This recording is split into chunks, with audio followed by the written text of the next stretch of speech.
भाई साहब ने निर्देशित किया।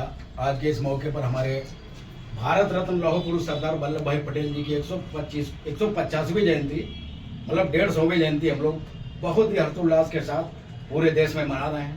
चाहे वो सरकारी कार्यालय हो, चाहे स्कूल हो, या जो भी संस्थाएं हैं, वो ये ऐसे महापुरुष हैं जिन्होंने अपना भला न सोच करके केवल देश के लिए सोचा। अब इनका जो जन्म जयंती है वो हम लोग एक एकता और अखंडता के रूप में मनाते हैं। सभी लोग जानते हैं इतिहास में जब तक ये सूरज चांद ये जो भी दुनिया रहेगी तब तक इनका नाम चलता रहेगा। ये क्यों चलता रहेगा? इन्होंने कुछ ऐसा करके दिखाया जिससे इनका नाम बच्चा बच्चा तक जानता है, सभी इनका सम्मान करते हैं। कुछ बोलने से पहले, क्योंकि ज़्यादा नहीं बोलूँगा, लंबा भाषण हो जाएगा, तो आपने मौका दिया तो मैं 2 पंक्तियाँ पहले, क्योंकि मैं कवि हूँ तो आप सबके आशीर्वाद से अच्छी अच्छी मंचों पर जाना होगा। 4 शब्द मैं अपने पहले देश के लिए कहना चाहता हूँ कि जिस तरह वृक्षों में चंदन का बड़ा अधिकार है, पर्वतों में है हिमालय, नदियों में गंगा धार है कमल पुष्पों में और नांगों में जैसे शेष है, उस तरह देशों में प्यारा मेरा भारत देश है। भारत माता की जय। हमारा जीवन का उद्देश्य आप जानते हैं, थोड़ा अध्यात्म की दृष्टि से अगर देखा जाए तो 84 लाख योनियां हैं। उन योनियों में गोस्वामी जी लिखते हैं कि बड़े भाग्य मानुष तन पावा। ये मनुष्य का जन्म किस लिए मिला है?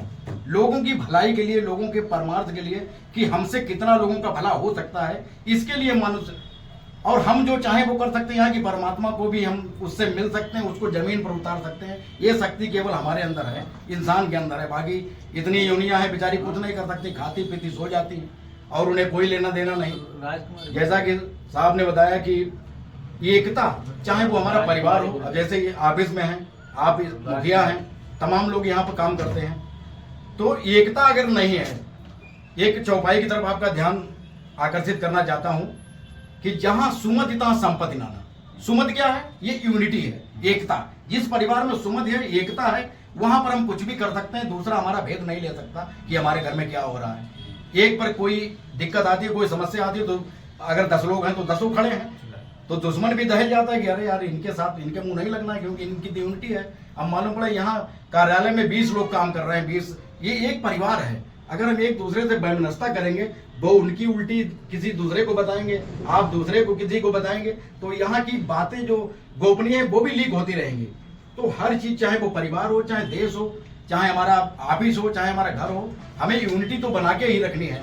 आपने पढ़ा होगा दूसरे या तीसरे में ही वो कहानी आती है, जो वो बहेलिया, उसने कबूतरों पर जाल डाला, चिड़ियों पर जाल डाला, तो उन्होंने हिसाब लगाया कि यार अकेले तो कुछ कर नहीं सकते, तो सभी ने एक मत बना लिया कि सब लोग एकदम उड़ करके इस जाल को ही लिए चलते हैं। तो सबने जब यूनिटी बनाई तो पूरा जाल ही बहेलिया देखता रह गया। ये क्या था? ये यूनिटी थी। जब हमारा देश आजाद हुआ तो तमाम रियासतें, तमाम सूबे जो बिखरे हुए पड़े थे, उनको एकत्र करने का जो काम था वो हमारे सरदार वल्लभ भाई पटेल जी ने लिया। और अपने अथक प्रयासों से ये नहीं समझा कि हमारा परिवार है, हम अपने लिए जिए। और ऐसे लोगों की कोई कहानी नहीं होती, कोई इतिहास नहीं होता जो केवल अपने लिए या अपने परिवार के लिए जीते हैं। जो लोग देश के लिए जीते हैं, क्योंकि हमारा देश पहले है। हमारा राष्ट्र अगर सुरक्षित है तो हम सुरक्षित हैं, हमारा धर्म सुरक्षित है। अब राष्ट्र ही हमारा सुरक्षित न हो, ऐसा कि मजबूत हाथों में हमारा देश है इस समय, और अगर ये मजबूत हाथों में न होता तो वह जैसी जैसी घटनाएं अभी हमारे विगत दिनों में घट गई हैं, ऐसा क्या हम लोहा लेने की सोच सकते थे? लेकिन जब तक हम यूनिटी है हमारे अंदर, हम एकता में हैं, तो हम कुछ भी कर सकते हैं। आज सारे देश हमारा सम्मान करते हैं। क्यों करते हैं? कि हम धीरे धीरे जागरूक हो रहे हैं, हम धीरे धीरे यूनिटी की तरफ बढ़ रहे हैं, हम महापुरुषों का सम्मान करना सीख रहे हैं, हम एक दूसरे के कंधे से कंधा मिलाकर चलना सीख रहे हैं। तो यही हमारी यूनिटी, यही हमारा देश धीरे धीरे विकसित से विकासशील देशों की तरफ से जो है विकसित की तरफ हम लोग बढ़ रहे हैं। तो हमारा कहने का आशय सिर्फ यही है कि हम ये ना सोचें कि हम पैसे के लिए कार्य कर रहे हैं, हम अपने परिवार के लिए कार्य कर रहे हैं, हमको जो वेतन मिल रहा है हम उससे उसी के लिए कार्य कर रहे हैं। हमारे दिमाग में कहीं कहीं, हमारे जहन में सिर्फ यही बात होना चाहिए कि हम अपने देश के लिए कार्य कर रहे हैं। हमारा, अगर हम अकेले सोच लें कि हम कुछ नहीं कर पाएंगे तो ऐसा नहीं। गांधी जी जब चले थे तो बेचारे अकेले लाठी लेकर चले थे। क्या उन्होंने सोचा था इतना बड़ा हुजूम हमारे पीछे हो जाएगा? लेकिन इरादा हमारा दृढ़ होना चाहिए, हमारी लगन होनी चाहिए जिस काम में हम हैं, हमारा जज्बा होना चाहिए। चाहे कितना भी लोग गिराना चाहे, हम अपने पद से अडिग ना हो। यही लौह पुरुष क्यों है? क्यों इनके इरादे लोहे के जैसे मजबूत थे, तब इनको लौह पुरुष कहा गया कि जो एक बार, जैसा कि सर ने बताया, एक बार अगर ठान लिया ये काम करना है तो करना है, चाहे तूफान आए, चाहे बारिश हो, चाहे कुछ भी हो, चाहे धरती हिलने लगे, लेकिन वो काम करना है। इसीलिए हम जब तक हम लोग जीवित रहेंगे, जब तक ये दुनिया रहेगी, इन लोगों का नाम ऐसे ही सुनहरे अक्षरों में हमारे इतिहास में लिखा रहेगा। अंत में मैं कहना तो बहुत कुछ चाहता हूँ, लेकिन सभी को कार्य करना है, तो 4 पंक्तियां सिर्फ अपने देश के लिए पढ़ करके अपनी बात समाप्त करेंगे कि